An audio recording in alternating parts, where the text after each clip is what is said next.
and welcome to another segment of the Coatesville Area Public Library's Oral History Project. I'm your host, Kirk Witmer, and with me today is a native Coatesvillian. He was born on South First Avenue. Please welcome, if you will, Chester Barnes. Chester, it's nice to have you with us today. Well, it's nice to be here. Thank you for inviting me. Chester, exactly where on South First Avenue were you born? Well, it was my grandfather's house, and the address was 318 South First Avenue. Mm-hmm. It was a rather large house with a number of bedrooms, 4 or 5 bedrooms, and what now would be called a wraparound porch, because it was around 3 sides of the house. That house, unfortunately, and 2 others were bought by the federal government and by eminent domain were torn down in 1942 for the purpose of building the 120-inch mill at Lukens. Mm-hmm. And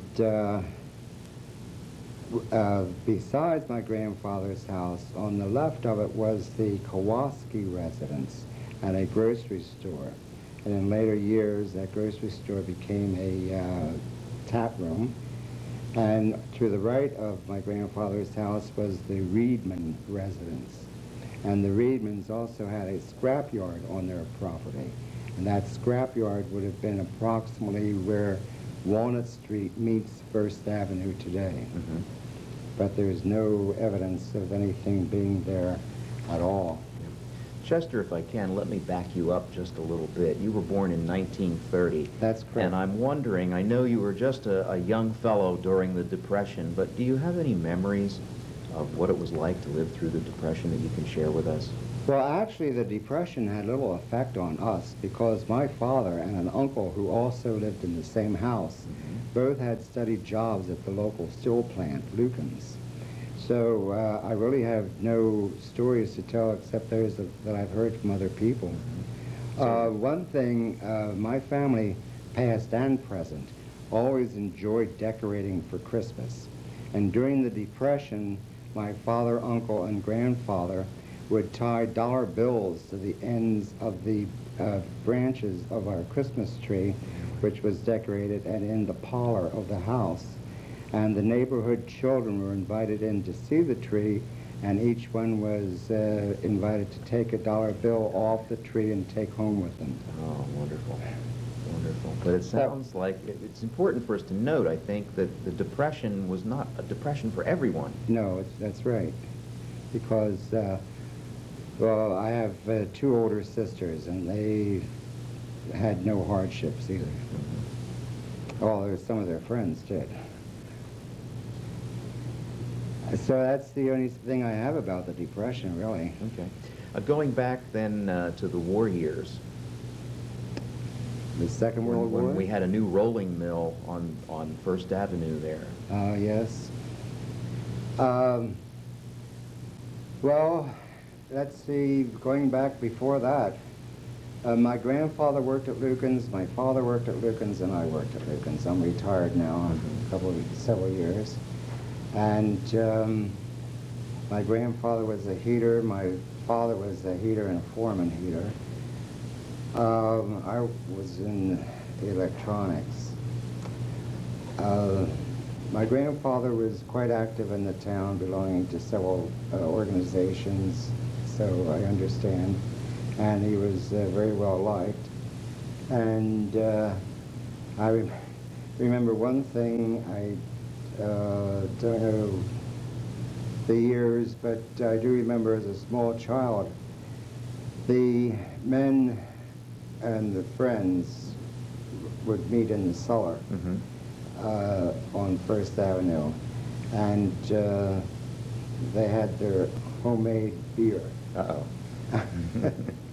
Which was all right. And my grandfather lived to be 84 years old, but my grandmother... Must have been all the homemade beer. Yes, that's right. My grandmother did die at an earlier age. I never got to know her. She died many years before I was born, in 1912, during an epidemic. And was that the flu epidemic? no, that was It wasn't the flu. She was the type of lady that helped the sick, and she finally got sick herself.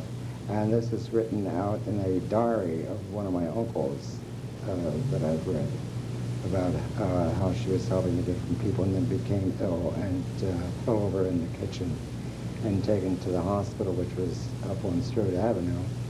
And just a few days later, she died. Now, would that hospital be the Coatesville Hospital That's right. that we've come to know? Yes. And this would have been in what year? Oh, this would have been 1912. Mm-hmm. Yes. So that's about the only thing I can say about that. Well, Chester, I know you've been an active part of the Coatesville Historical Commission Yes. for quite a while. Tell us about some of your adventures dealing with the history of Coatesville, surprising things that you've probably learned. Well, one of the things that I've learned really is the different architecture in the town. The and architecture. really, the people walking around town don't look up at the buildings. But if you looked up at the buildings, you could see the different styles, and especially the homes on Chestnut Street.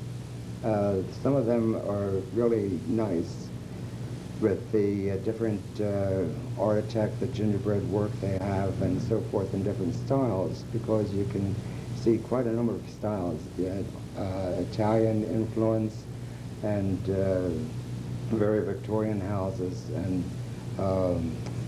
Romanesque and just different types. You just looked at the different shapes and the carvings. Even the brickwork or the stonework would be of interest. That's one thing that's brought out when we have the walking tours. We have them every other year. This is a project run by the Parks and Recreation Committee of Chester County. Different communities put on walking tours.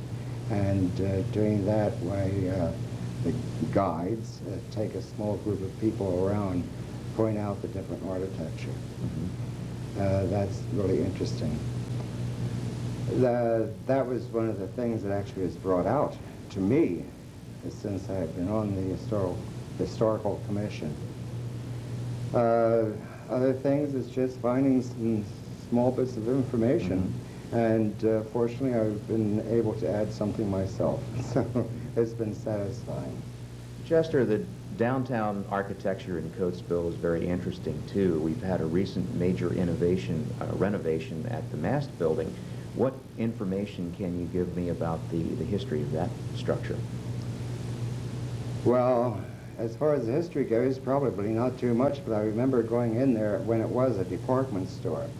And at a young age, what influenced me was the way that you paid for the items that bought. You gave the clerk the money, and she wrote it up, and then put it in a little canister, and it went upstairs to the office. By hydraulic? Yes. Air pressure? Yes, air pressure in the pipes, yes. And you could hear this making the noises as it went up. And then your change was made and your sales slip sent back and given to you. I always thought that was interesting. That was also the way that you paid your bills at the Lucan's Company store, which was on First Avenue. It's not, well, the building is still there, but it's empty, of course. Yeah, it sounds like that might have been the forerunner for some of our modern-day pneumatic banking tubes at drive-in windows and banks in the area. I think so, yes. That's right, yes. Yeah. Chester, if you could, I'd like to go back to your career with Lucan's. You spent almost 40 years there. Give us a little more detail in terms of what you were doing at Lucan's over the years. Well, I first got a job at Lucan's right after high school, and that was called stamping and marking the plates. And then they changed some things, and several people were laid off. I was one of them, but got a job at the same time without losing any pay. Was just switched over to another department, which was instrumentation, and that was working on the controls that control the heating of the pits and soaking pits for heating the steels to be rolled out into plate. Advanced in that and got into electronics, automation. Automation was a big thing in later years, and I went to various courses for this, took and passed a metallurgical course, and it turned out to be quite interesting. And nowadays, not only the office is automated, but also the rolling and the operation of the soaking pits. It's all automated. Do you know that at one time Lukens was the largest, made the largest plates in the world? I had heard that it was. What happened? Well, they had the large neon sign on the end of their Openhearth building facing Lincoln Highway. And then just before the Second World War, about 1938, Japan built a rolling mill which could make larger plates. So Lukens had to take their sign down. And over the years, Lukens has been quite good in the community with their various projects, helping out on several things, not only financially but otherwise. And of course, it has always been a major industry in this area. And of course, you do realize that it's the oldest continuously operating steel plant in North America. Yes, we do know that. Yes. But Lukens was not the only steel plant in Coatesville, always. At one time, besides Lukens being in Coatesville, there was Worth Iron Works, and Bethlehem had a plant here before, and also Midvale. Evidently Midvale... Can you give me an idea of the location of these various plants?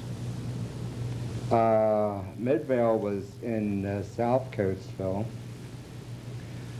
and Bethlehem would have several buildings. Mainly they had the buildings that were north of Lincoln Highway. An interesting thing about Midvale, they built most of the brick houses that sit on the hill in South Coatesville. And they also had a hotel built, the Midvale Hotel, which was a large brick building. As a matter of fact, my house on South Fifth Avenue and the house next to it was also built by Midvale around the time of the First World War. Those two were built for their supervisors.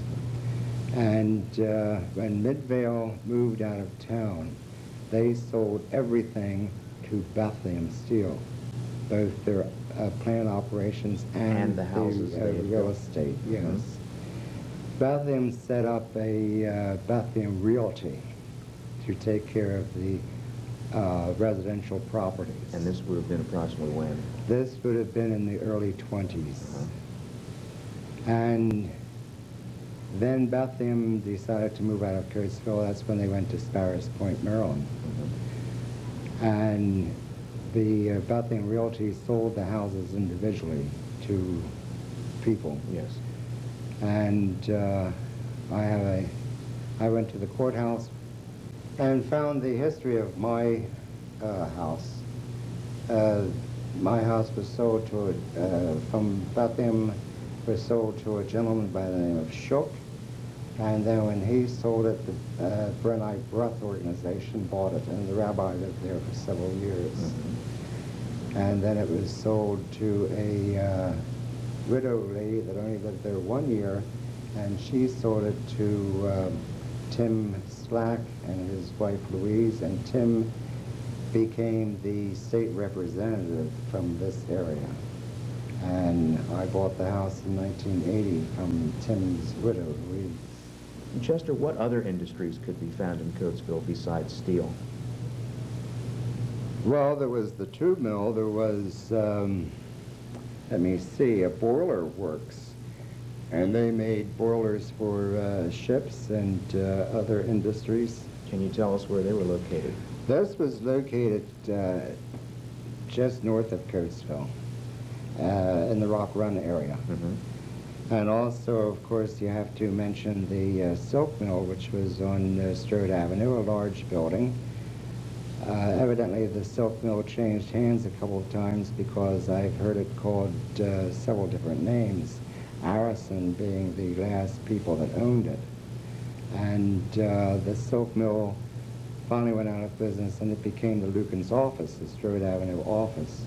And it stayed as the Lucan's office until the Arc, the building on South Coatesville now, which is Lucan's office, was built, and then the old silk mill building was torn down. Chester, we've seen a lot of changes over the years on South First Avenue as well. Fill us in. What happened? Well, the changes being on South First Avenue has been probably not all that good, but certainly it has some good in it recently, and a very bright future, I hope, and a lot of other people hope so also, because the Gravestone Society has done a great deal of work with Terracina. And Terracina was the home that was that Rebecca Lucan's had built and given to her daughter. That is open to the public now at various times, and is a big accomplishment for the city. Also, in a future date, we hope to have Rebecca Lucan's house restored to a condition close to what it was at the time. Of course, attached right now to Rebecca's house is the old Lucan's employment grocery store. The store was in operation. The store started in operation during the Depression, so it was a company store. Mm-hmm. The company and a group of men started this so the prices would be a little lower, so people during the Depression could go there and probably afford it, and of course they could charge it against their pay. Certainly. That we hope will be disposed of, so we'll have access to Rebecca Lucan's house. Of course, Terracina is fairly well done now, and then we have on the corner of Harmony Street the building that was the main office building of Lucan's and then became the corporate headquarters. And right now, at this state, it's kind of up in the air on what to do with it, but we hope to have it as part of the historical area. Mm-hmm. And then, of course, across the street, you have the old City Hall, which was the A.F. Lucan's, or A.F. Houston home. Right. Unfortunately, between Terracina and the corporate office building, there was also a house, but it has been torn down, and that was also a Houston home, Charles Houston's home. Do we know when that was removed? Oh, that was removed just about 8 years ago, rather recently, unfortunately. But we have a nice group of homes there with the office building, Rebecca's house, Terracina, and the old City Hall, because they are built in different stages of ages, and they have different architect to them, and gives a history of early steelmaking with the Rebecca home, and then later steelmaking with Terracina, and still later with the A.F. Houston home.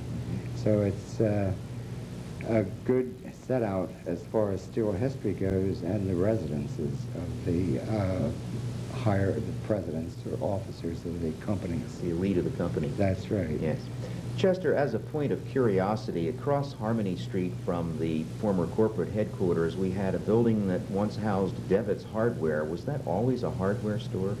As far as I know, it was. Yes, it wasn't always Devitt's, though. There was a hardware store on Main Street that I understand moved down in that area. and then it became Devitt's. That's what I understand. Mhm. But as far as I know, the building has been a hardware store probably since it was built. It has been enlarged over time, yes. Mhm. I remember one time we had a very strong thunderstorm and strong winds, and the upper back of the building was blown out. So, but that's just a little story. They easily repaired it and went on with business. Chester, you've been very active in some civic organizations, namely the Elks, the Masons, and also the JCs. Tell us about your affiliations with these agencies and the work that you've done while being a member. Well, unfortunately, the Elks had been quite active in town and a strong organization, but the membership dropped off, and it has now combined with the Westchester Elks. We're talking about what period of time here now? Oh, well, goodness sakes, the Elks started in the late 1800s until about 10, 12 years ago. When they combined with Westchester. And the Masons, there are two Mason groups in town. They both started in the 1800s, and they're both doing pretty well. As far as the JCs, I always remember the JCs, and that was a jolly group. JC stands for the Junior Chamber of Commerce, and it's a organization for young men between the ages of 21 and 35. I say young men because when I joined, that's what it was. Nowadays, ladies are also members. I was a JC from 1956 to 1966, age 26 to 35, because on the end of the year of your 35th birthday, your membership ceased. You were given a dinner recognition, and then you were retired, or as we called it, you became an exalted rooster. Why 35? What's so sacred about that number? Well, they figure that by that time, well, it's junior, so it's for younger men. And by that time, you probably have families and going on to other groups. But I was secretary of the JCs for 2 years and internal vice president for a number of years. And at that time, the JCs were quite active. Now, many people probably realize that during that time, why the JCs initiated the Coatesville Christmas Parade. We started it, and we conducted it for a number of years. And as today, the parade was held on the first Saturday in December. It was fun to be a part of it, organizing it and so forth, but it took a lot of work. I'm sure it did. Yes, and one year I was chairman of the Christmas parade, and to my knowledge, it was the only year the parade was canceled because of bad weather. Oh dear. It was held the following Saturday. So, I don't know whether that meant anything. I was still doing a good job, I think. We also started the call to Santa in the Coatesville area. That's where the children call in to talk to Santa Claus or one of Santa's helpers. The telephone company set up a temporary line for us, and that was always a good project, and it was always easy to get volunteers for that because everyone enjoyed talking to the children. And we also conducted a Christmas shopping spree for youngsters. An agency would give us a list of family names that were in need and who had children between the ages of 9 and 12. And we contacted the families, inviting those children to take part in our shopping spree. The children would meet, and we took them to Newberry's 5 and 10, which was actually Newberry's department store. In downtown Coatesville. That's right. Actually, it's where the Steel City Market is located now. And Each child was given $5 or a little more if our budget could afford it. And this was what year? Oh, this was about, this would have, I think we started that in about 1968. And held it for a number of years, yes. And JC would take in hand 2 or 3 of the children and take them through the store, and the children would pick out the gifts that they wanted. We only interfered with the gift getting if a gift would seem unpractical, and then we would suggest something else for the child to get. And the child was not allowed to get anything for themselves. It was only for a gift for someone else in the family. And by far the most wanted gift was for mother, but a lot of the children also wanted something for a younger sister or brother. And this project gave a feeling of great satisfaction, and all the children had smiles on their face by the end of the evening. I'm sure. Before they left, they also wrapped their gifts in holiday paper. Chester, 1968 or late 60s and Yes. $5 a child. How far did that money go in buying gifts? Well, as I said, sometimes they got a little more, but they got a gift, and some of them found a couple of gifts to buy.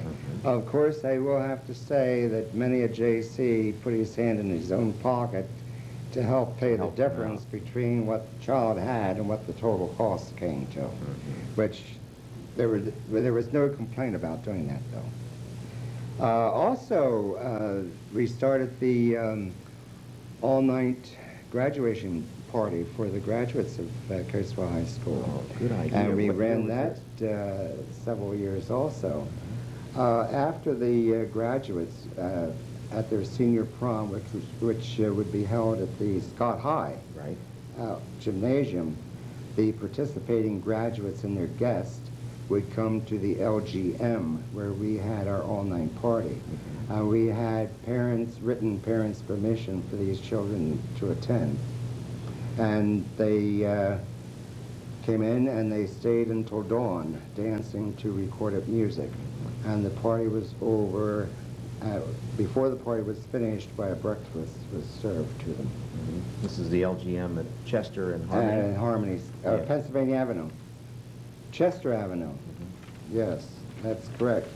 Other projects we had, let me see, they varied very much from a safe driving course for teenagers to planting trees at the old Coatesville Hospital, which was up on the hill on Strode Avenue. So that's a story about the JCs at that time. Chester, I'm sure that you've seen a lot of changes. Things have come and things have gone in Coatesville. Yes? What was the biggest disappointment in your mind of something that we lost? Well, one of the buildings that I always went when I was young, and I remember it quite well, and I think it was a great loss to the city, and that was the Worth Mansion that sat on the corner of 3rd and Main Street where the food store Is now. is or was. Yeah, it was. The food building's still there, It's yes. there, but it's not a grocery anymore. There have been a couple of buildings that I hated to see go. And let's see. Let me have your memories of the Worth Mansion. What can you tell us about it? Because it's been a focal point in a number of interviews, and everybody seems to have different memories. What are yours? Well, they had the servants' quarters in the back, which ran along Harmony Street. And I was friends with the son of one of the workers. So I was in that place several times and got to see the house also. It had a grand staircase as you went through the double doors, the entrance. It has a grand staircase coming down, and it curved just like a southern mansion, really. Can you tell me anything about the Worth family? No, except they, of course, were the people that had the Worth steel mill.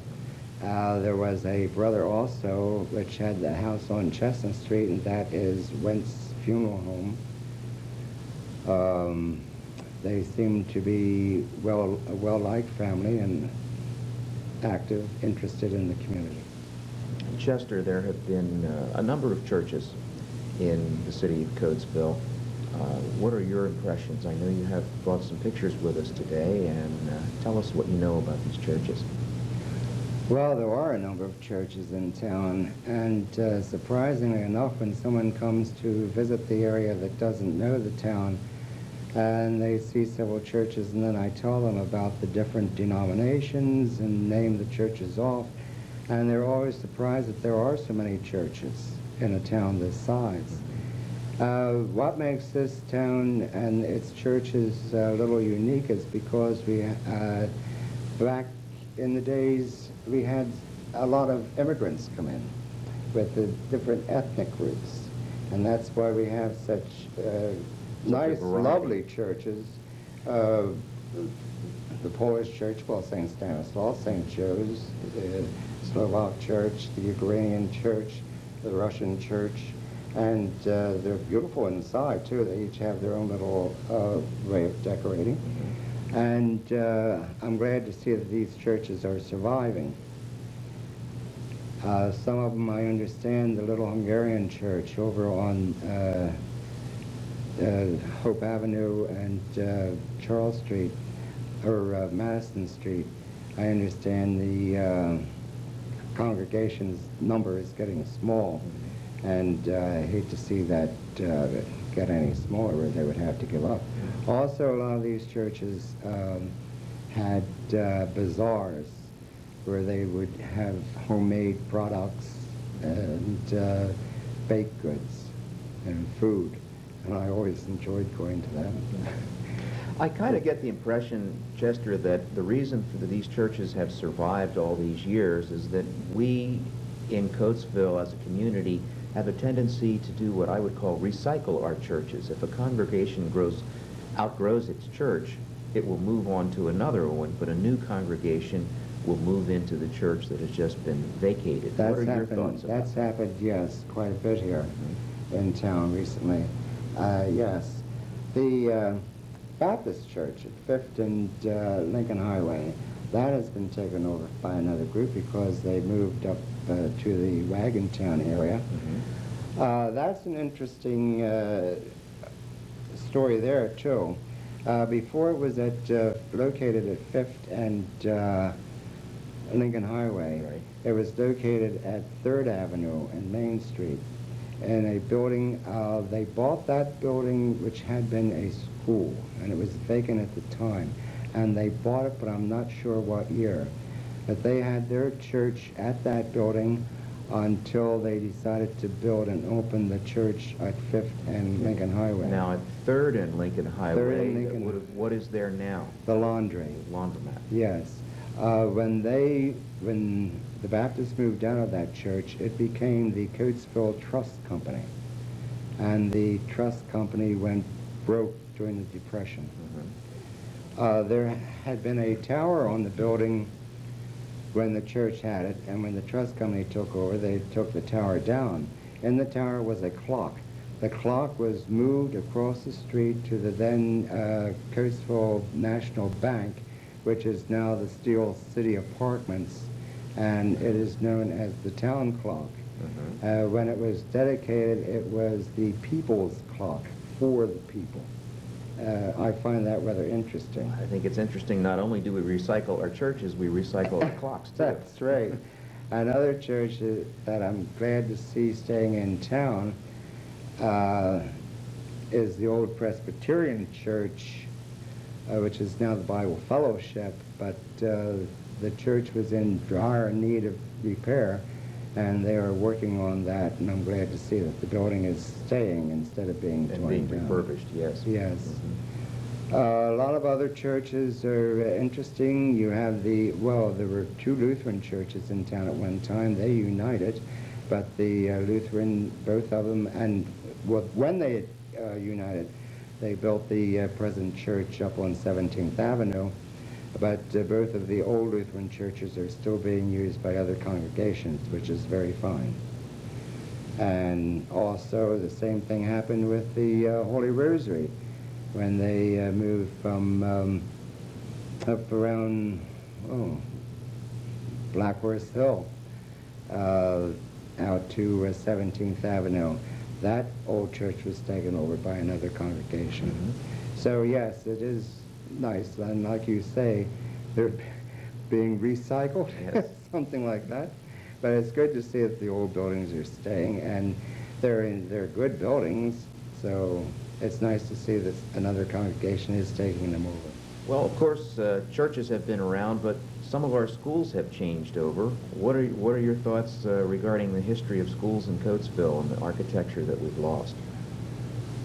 Well, Scott High, I'm a graduate of, and I'm sorry to see it in the condition it is in, but there's hope that it's going to be revived, and I certainly hope that that comes about. It's a beautiful building. I remember when it was first opened, and it was the joy of the county at that time. I like the style of it, and as I said, I hope it continues to be in good use.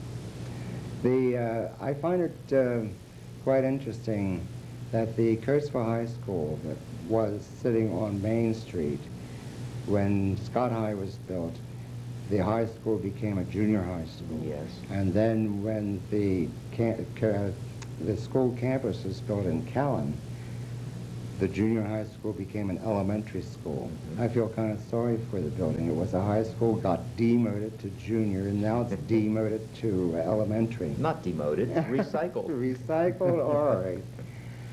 That building looked differently before 1918. I understand it was 1918, the high school. It was the high school building. And I understand that in 1918, during the Christmas vacation, there was a bad fire in the building. And the front of it, when it was rebuilt or fixed up, the front of it changed. And that's what we're seeing today on the elementary school. But it wasn't originally built that way. It had a different architecture to it. And I find that interesting. Of course, we did lose some schools, but the age of them are probably calling to be torn down, and another school built. It was the Columbia Avenue School, for one, and the school in the West End. Now, so that we can clarify that for people who are listening and are wondering where was Columbia Avenue. Columbia Avenue was right around 8th Avenue, wasn't 8th it? and Main, 8th yes. and Main, yes. 8th and Main. I've always been curious, how did it get that name? Because I can't imagine that we had a Columbia Avenue, have we? No, not that I know of. Of course, there was the Craig Ridgway School, but that was named after an Jones. individual, yes. Yes, so, but our school systems are doing quite well, and this is taking place in the high school now, and it certainly does look a lot different and has a lot more to it than Scott High ever did. Another thing that has been recycled, the YMCA at one time was on Main Street, which was called the Blackman Building, dry goods shoe building. It sold clothing, and it was quite active. I've got some pamphlets on that one of the YMCA when it was down there, and some pictures also. And then it moved up the highway, up the main street further. And also, in later years, it had the addition put on with the auditorium theater. Mm-hmm. And that was quite a thing. I remember when I was a child, and my mother and I were sitting out on the front porch of our house, and a lady came by, a friend of mother's, and spoke to her and said, "I'm just getting back from the movies." at the auditorium. Mm-hmm. Mother said, "Oh, I thought you were there yesterday." And she said, "Oh, in this hot summer heat, I go there 4 or 5 times a day because it's air conditioned. I just love it." I don't think she really cared what was playing on the screen. As long as she could keep cool. Right. The downtown area. At one time, do you know there were 5 hotels in Coatesville? No. Yes. There was the Coach and 4 hotel. There was the... Which was next to the auditorium? That's right, yes. There was the Smith Hotel, which was on Strode Avenue on Main Street in the corner, which is the garage now, gas station. And there was the Coatesville Hotel, Stevenson Hotel, Taylor House. How many do you have? That's 5. 5? That's it. And this would have been approximately what time for these 5 hotels? Oh, well, for the 5 hotels to be operating, I knew they were operating at the beginning of the 19th century. Mm-hmm. So some of them go back to 1880, 1870 probably, and up until about the First World War. I think around that time they started closing up. That was our heyday. Yes, that's correct, yes. The beginning of the century, the 19th century, was, I think, about Coatesville's heyday, with the hotels and the auditorium theater, of course. I remember going to the Palace Theater. That was just about where 2nd Avenue meets the main street, and Laggie's store next to it, where you always been in to get a soda or ice cream. It was the Palace Theater where you went for the Saturday afternoon matinees and had these continual chapters that you had to go back the following Saturday to see. In serial format. In serial format. You had to keep going back Saturday after Saturday to see what happened. So who were the Saturday matinee idols at that time? Oh, there were several. There were several.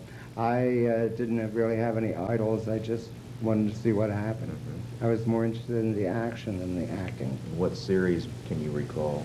Oh my, I don't know. There was always something going on. I don't know if we really call it a series. They got some mixed up. Mm. So the theaters, and there were a number of drugstores where you would go in and sit at a counter and get the ice cream. I remember Young's, where you went in and got something called Mountain Pink. There was milk with a little bit of seltzer, and they would put cherry or something in it to make it pink, and of course it would have ice cream in it. They were quite popular at the time. I myself worked, when I was still going to high school, a couple hours after school, at Meisel's drugstore, which was on 3rd Avenue. It had been Powell's drugstore before Meisel bought it. And then it became Piccolo's and Moore's, and is now living quarters. Well, I remember Moore's Pharmacy very well because I worked there myself during Oh, really? 18 years. Yes. Oh, well, I worked in the same building, but it was under different ownership. Very good. Yes. Well, we've talked about the entertainment that you could find in Coatesville, but I think it's important to note also that the building that is now the post office on Chestnut Street has its roots in the entertainment industry, doesn't it, Chester? Yes, it does. I don't remember ever going there. I'm not sure what year it closed, but it was the Opera House. The Opera House was a rather large building from the pictures I've seen of it. Let's see, it stood right where the post office is, and there were a row of houses. As you faced the post office, there was a row of houses to the left, which were also torn down. And when they were torn down, it was the employment office, which is now located on Harmony Street and 3rd. And the old building is the post office parking lot. But yes, the Opera House was quite popular at times, and they would have roaming entertainers come in, and then there were local groups also. I understand that the silk mill, when Harrison had it, why several of the employees, the ladies and men, liked to act, and they put on shows and minstrel shows. Mm-hmm. Minstrel shows were quite active and quite popular at the time. And I understand everyone went to see them or enjoyed them. Mm-hmm. So I don't remember ever seeing a live minstrel show. Certainly have seen it on film. But remember the old vaudevilles, though. But I don't know, of course, how much vaudeville. Chester, you've brought with you today quite an extensive collection of postcards showing various views from Coatesville. And I understand these postcards were not made anywhere near here. Where were they made? Well, when postcards first came out, and for quite a number of years afterwards, your earlier postcards were made in Germany. Not only from this area, but throughout the States. Well, I guess the German presses and artists had the cap and for making the postcards, but photos would be taken and then sent to Germany, and you would have to, drugstores would do this. Remember on 2nd Avenue and Main Street, the Thompson building, before the bank was built. That was one time Duncan's department store. And several of my cards have on the back of it in small print, Duncan department store. Which was on that, what would be the, southwest corner of 2nd and Main. That's right, yes. They would put an order in, and they'd have to order a couple of hundred cards. Mm-hmm. And these cards would be printed in Germany and colored. And sometimes the whole order would not come off of the same press, and so you might have the same view, but a little different shape or design to it, really. Mm-hmm. Some postcards with the same view would be just the view on the card. Other cards would have a small border all around the four sides, and sometimes you just have a border on one side where you could write a small message. Also, the coloring would be different. It would depend on who was doing the coloring at the time, because I have several postcards of the same view, and the reason I have them in my book is to demonstrate the different type. Tinted differently? Yes. Yes. Yes, and sometimes things were added. I have a night scene of downtown Coatesville, and the moon is in an area where the moon never goes, but it looks good on the card. And every light in the windows are lit, and you know not every light would be on. But it makes a good postcard. The magic of Hollywood comes to Coatesville. Yeah, that's right. At first, when postcards first came out, there was no writing on the back. At the back of the card was just for the address.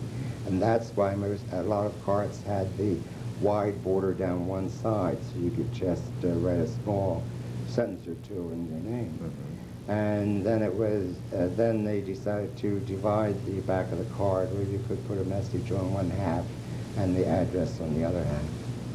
So postcards are interesting for several reasons. The type of card, coloration, and so forth, mm-hmm. and they're great for history, because a lot of, like I say, the stores, the different stores, Mass store also bought cards and sold them, besides Duncan, and other communities also did the same thing. And of course, a collection of postcard is a good way of getting a history lesson. Mm-hmm. So I enjoyed this, and it's something that doesn't take up too much room. No, it sounds like postcards have had an evolution of their own. Yes. Also, I have several cards of Coatesville made in the 30s. There for a while, the postcards kind of dropped off, and in the 30s, they kind of came back, and there were a lot of them made. These were made in the USA. And right now, it's rather difficult to find a postcard, not only in this community, but any community that is not a large city. It's difficult to find a postcard of it. So I enjoy the postcards. I have other interests in antiques too, but they don't take up as much room as the postcards. Downtown Coatesville has always been kind of interesting.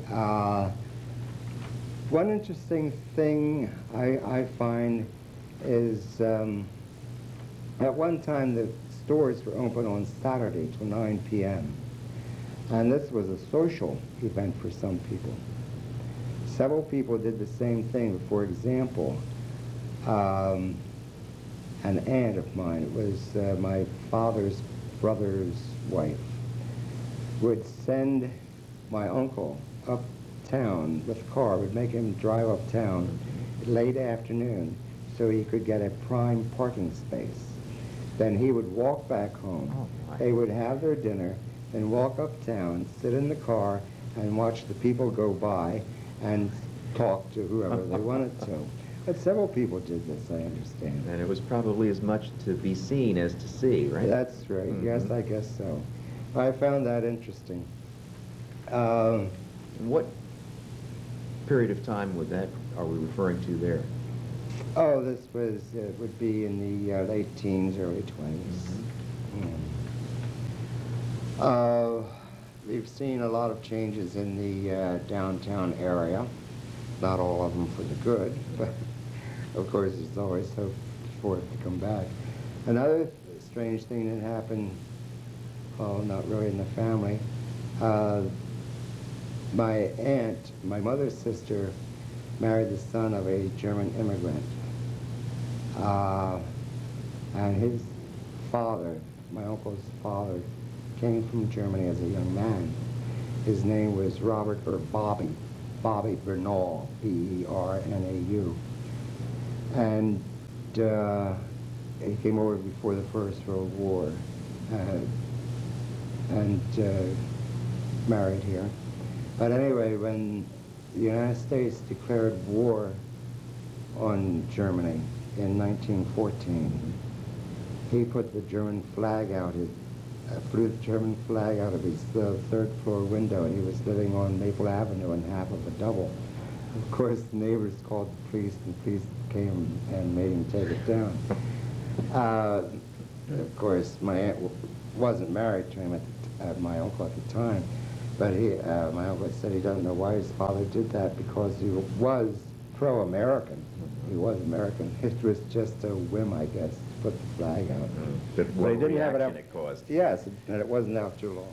Chester, we've talked about many changes, but of course the Coatesville Hospital also has to be noted as well, too. Oh, yes. I have a picture of the Coatesville Hospital as it stood originally, the first building. Of course, it has more history to it. First opened by the Huston family. It was more or less for the location was picked, I believe, more or less for any injury that would happen at the steel mill. Close proximity. That's right, Makes yes. sense. And from the picture that I have, you can certainly tell that there have been a lot of additions at several times added onto the building. Absolutely. Yes. It wasn't always the only hospital in town, though. Of course, there was the Atkinson Hospital. We know about that.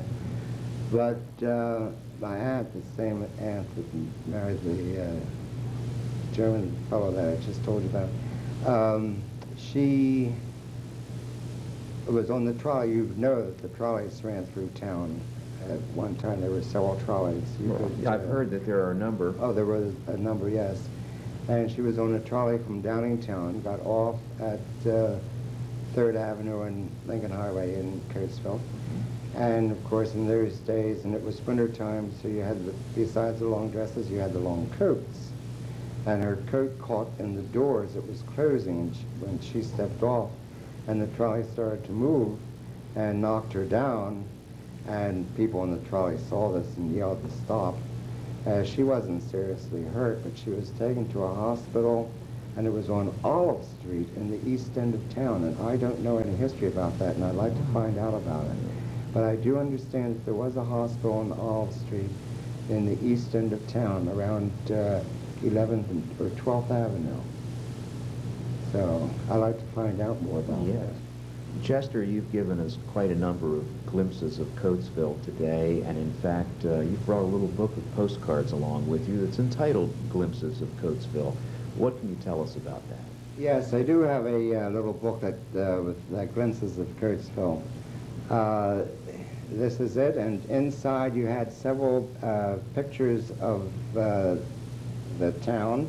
There were actually postcards you could write on them and mail them, and this, fortunately, I found which was intact. The people did not take any cards out.